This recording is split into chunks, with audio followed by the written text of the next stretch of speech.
So today we're going to talk about all things swimming and particularly freestyle. We're going to debunk some myths and we're going to go through the main elements that you need to think about if you want to get the most out of your swimming. Maybe you'll find out why you're not maximizing your time in the pool to get the most out of your training. Let's take a look.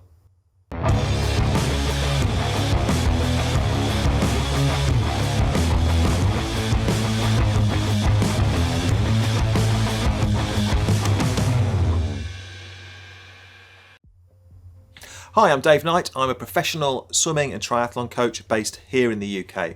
I'm also the founder of Do3 Coaching and Events, and through Do3 we've helped thousands of people just like you to reach their swimming, cycling and running goals. To find out more about Do3, please visit our website or post a comment below. Also, don't forget to subscribe to us on YouTube because we're always posting lots of useful content. So let's start by talking about technique. Just how important is technique work when it comes to freestyle swimming? Well, I've seen lots of swimmers who technically haven't got a great stroke.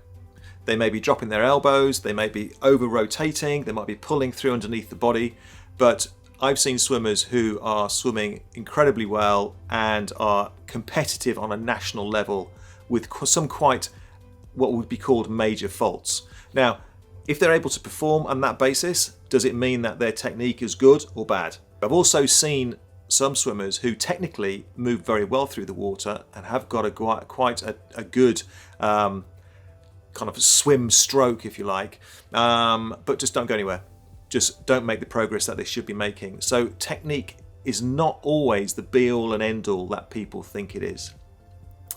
Now, some people can make a habit of going down like a technique rabbit hole and spend lots and lots of time doing too much technique work, and as a result don't make the progress that they should be. When it comes to technique, it's really important that you're confident that you're making the right changes for you as an individual, as a swimmer.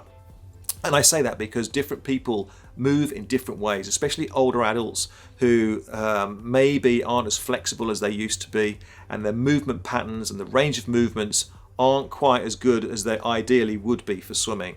So for people like that, it's very useful to go and see a coach or go and have a video one-to-one session done and have somebody who knows what they're talking about analyze the stroke and decide and speak with you about what they think you need to do to make you get the most out of your stroke.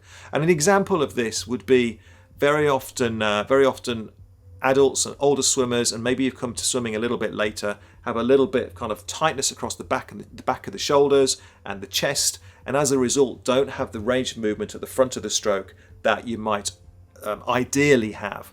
As a result of that, sometimes it's worth, for example, spearing in a little bit deeper in the stroke, because if you don't have the range of movement, the flexibility, what can happen is if you go too shallow with the spearing in, then the elbow drops, and then that's not good for a high elbow catch for you to pull the water back, for example. So don't get bogged down in technique work. If you're not sure about your technique and whether or not it needs to be looked at, then speak to a coach. We do video one-to-one sessions week in, week out. So we have hundreds and hundreds and hundreds of videos of swimmers. And so again, there's nothing that we haven't seen. So really think hard about technique work. It is important, but don't get bogged down in it. What is really important when it comes to improving your swimming is volume. You have to swim, and you have to swim regularly. And when I say volume is important, volume it really is king when it comes to swimming. And what will happen is you might swim once a week and you'll make a certain amount of progress, and then you'll plateau. And then you swim twice a week and you'll go make a little bit more progress and you'll plateau. And you will keep on hitting these plateaus until effectively you run out of time that you can invest in your swim training. Don't get me wrong, there's a long way you can go with a moderate amount of training, especially when you work on the technique and all the other elements we're going to discuss. But I just want to make the point that volume is really, really important. Swim fitness comes and goes fairly quickly. So if you haven't been for a while, you've got to make that commitment, get in the water, and I would say try and swim at least twice a week. just to start with, and then within a month or so, even without any technique work, your swimming will be making some really good improvements. So also in terms of volume, then it doesn't always have to be for an hour. Very often people will think you need to swim for an hour non-stop, or for an hour's kind of duration. That's not necessarily the case. If you can only go for 20 minutes, just go for 20 minutes. It's getting into the water frequently, which is really important. In our squad, we see people that swim 3 or 4 times a week, and they hit the plateau. And I've seen people who have been stuck on that plateau for a long time, and they can find the time to add a little bit more volume, and they continue to take chunks off. So if you're stuck in a rut, then there's something clearly needs to change. Either volume, the type of swimming that you're doing, the type of sessions that you're doing, or a little bit of technique work. So in terms of training sessions, so I see it very often that people will get into the water and will just simply swim. They'll get in and they'll swim for an hour and they'll get back out again. That's not ideal.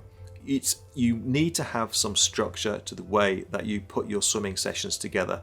Clearly at Do3, we pre-program all of our training sessions, and they're designed to do a particular thing. It may well be speed work, technique work, or a combination of those two things, endurance work, or some threshold work to work on your maximum sustainable pace. So you need to go into the pool with an idea about what it is that you're trying to achieve in that particular session. And yeah, you need to tick those boxes, regardless of what type of swimmer you are looking to become. Even sprinters need to do endurance work, and endurance swimmers need to do sprint work and speed and power work. Clearly the balance will swing from one to the other depending on what you're specializing in, but you must make sure that you get the full range of training sessions. What are they? So endurance generally means swimming a longer distance. Don't worry too much about the pace in endurance sessions. I would suggest you would break the intervals down into 200, 300, 400 meter intervals and do lots of them. You can have lots of rest in between, and just over time put together or increase the amount of the total distance that you're covering during a session. At the other extreme, we've got speed and power. So speed sessions where it's about being more dynamic, getting some hand paddles on, for example, getting over the top of the stroke and really working on the strength and being able to drive the stroke and having a good, powerful catch and pull through. That will start to flow through to the endurance work if you're an endurance swimmer and will still benefit you. Do your technique work, usually done really as part of a warm-up or cool-down maybe during a session. So it may well be that, again, if you spoke to a coach, you know what technique work you need to focus on, then you can set yourself some specific goals at the start and end of sessions as part of the warm-up. Okay, so that's the technique work. And in the middle there, we've got threshold work, or what some people call CSS training, CSS work, which is critical swim speed.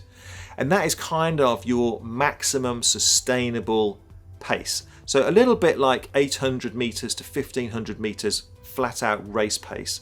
So you could continue to swim at that pace for a decent amount of time, but it's a solid, challenging effort. If you're a runner, it would be something like 10K running pace. Or if you're a cyclist, it would be something like your maximum 1 hour effort. So hard, but sustainable. So you need to spend time in all 3 of those particular training zones. It's really, really important. Another skill to think about is pacing. Pacing is really important. We see this all the time with swimmers, in that they go off far too quickly. So for example, they're doing a 400 meter interval and they'll be swimming the first 4 lengths at, they might be swimming at a 6-minute pace when they'll end up with an overall time of 8 minutes for the 400. Now, pacing is a skill. You go off too hard, then you will end up with an overall slower time for the interval. Elite swimmers can pace themselves within tenths or even 100ths of a second per lap. So it really is a skill which will pay off in the long run if you focus on that. A really good way to do that is to make sure you work on pacing is to use what we call a Finnish tempo trainer. Now these are little yellow devices which we put under the caps of the swimmers, and they beep per length, a little bit like the running bleep test if you ever did that at school or in the past. So they know that if they are going to swim for example, a 400-meter interval in a 25-meter pool, 16 lengths, it's going to be 30 seconds a length. Okay, so it beeps every 30 seconds and they know they're on pace. So we use these all the time in squad to make sure that athletes are pacing, but also to make sure that they're holding the right training paces. So have a look at those Finis Tempo trainers. I'll put a link down below so you can have a look at that too. Other skills to think about really are starts and turns, particularly turns. So it's a really good skill to have if you're efficient at turning. And I don't necessarily mean tumble turns.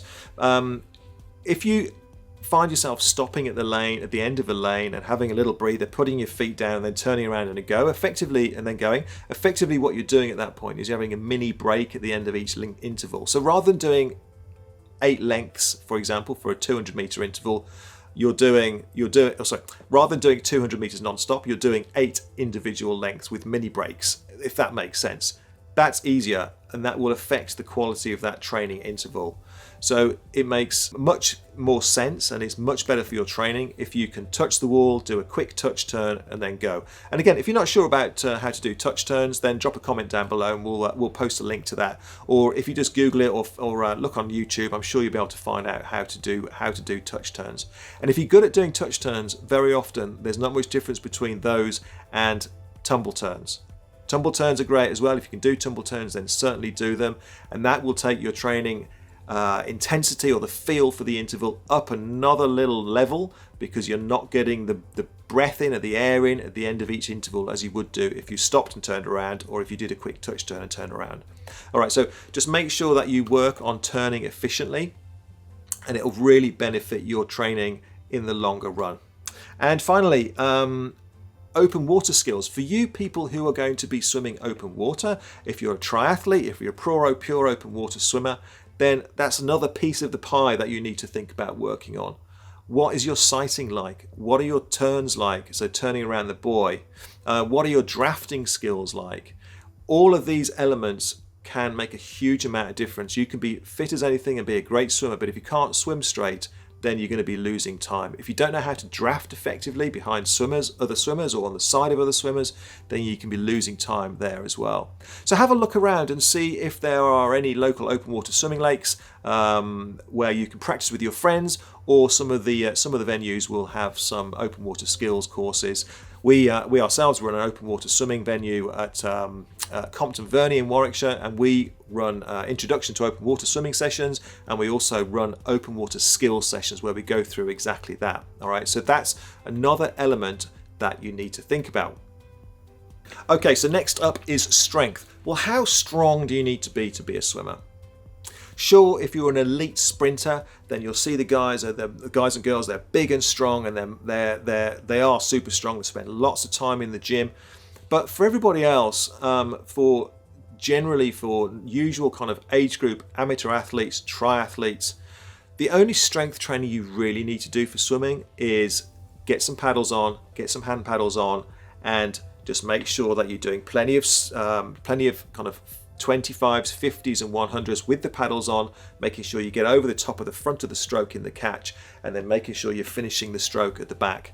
And that is pretty much all the strength training you're going to need to do. You don't need to be big and strong. You don't need to do thousands of lat pull downs and bench presses and all this kind of thing. It's not really going to help you. In actual fact, very often some strength and conditioning exercises can be counterproductive for swimming.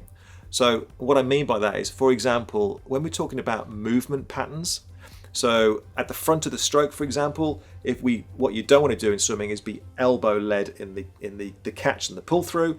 For example, when we're doing some strength training with bands and things, which I'll talk about in a minute, then what you need to be doing is doing very specific catch exercises. And the opposite to that was if you were to go to the gym and do rows or seated rows, that kind of thing, then you're doing repetitions and you're getting movement patterns which are counterproductive, because if you were to go elbow led in the catch, you're going to be actually affecting the quality of your catch rather than helping it. So I hope that makes sense. So you have to make sure that you're doing movements which are swim specific. Otherwise, like I say, it can affect your stroke. What we do very often do with swimmers is get them to use bands and cords and that kind of thing. So for example, we'll get people to reach out, my arms look huge on there, get people to reach out and actually just gently pull the hands back with a band on each hand and just get very specific catches, very specific strength exercises at the front of the stroke to work on the catch. So just think about that kind of exercise. Again, we've got some links on this, so I've got some videos on this, so I'll post a link down below to a video that we put together a while ago for lockdown, actually, to show some simple strength exercises that you can do away from the pool. Don't need a gym, just need some bands or some cords and something to wrap them around, and you'll be able to get by with that. They're great for activation before swimming, so if you've got a problem where maybe you've been told you're dropping your elbows in the catch, then it's very, very good to do some activation exercises with the bands or the cords before the session, then get in and immediately start to mimic those movements once you get in the water. Consistency we've already spoken about. Swim often, get in the water, keep a track of your volume, both in terms of time and also distance covered, and make sure that you're progressively knocking that volume up. It's going to really pay off. Don't get bogged down in the technique work too much. Just make sure, if you focus on one thing, make sure that you get the volume in all the time. Next up, we're going to talk about mental strength. Now, swimming for many people can be dull. There's no getting around it. Some people find it a real struggle, particularly if they don't come from a swimming background. It may well be as a triathlete, you're better at the cycling, you're better at the running, and swimming is your nemesis. So we know people struggle with it. But the number one thing for you to do in terms of motivating yourself to get swimming is you need to do it in such a way that you enjoy going. So that may well be using music to swim with. It may well be that you go regularly with other friends, join a squad or a team or something like that, so you can swim with other people regularly. It makes it so much better. And just do whatever it takes to motivate yourself to get there. So years ago, I worked with a very well-known coach called Brett Sutton, and I always remember him saying to me, as a trainee coach, if you like, that what you need to do is make sure that the swimmers want to be in the water. Because if they're not enjoying being in the water and they stop swimming, they're not going to make any improvement. So do whatever it takes for them to want to be there, and for them to enjoy their time in the water. If that means using buoyancy shorts more regularly, pull buoys more regularly, whatever it takes, because you will improve if you're swimming regularly. So do whatever it takes to get yourself in there. Swim squads are absolutely brilliant for this. So don't shy away from joining a squad just because you think that they may be too good for you. You might be the slowest one in the lane. It doesn't really matter. It doesn't matter. I'm sure you won't be. I mean, our particular squad, we have lots and lots of really wide range of ability, from people who are doing 1 or 2 lengths and then stopping, to people who are swimming 4 minutes 30 for 400 meters. So we have a huge range of ability within our group. So the last thing I want to talk about is genetics. Well, we're calling it genetics, but that's not really accurate. What we're really talking about here are the kind of physical restrictions that some people may have to their development. So for example, it may well be that some people are, in simple terms, more flexible than others. That will affect the way you move.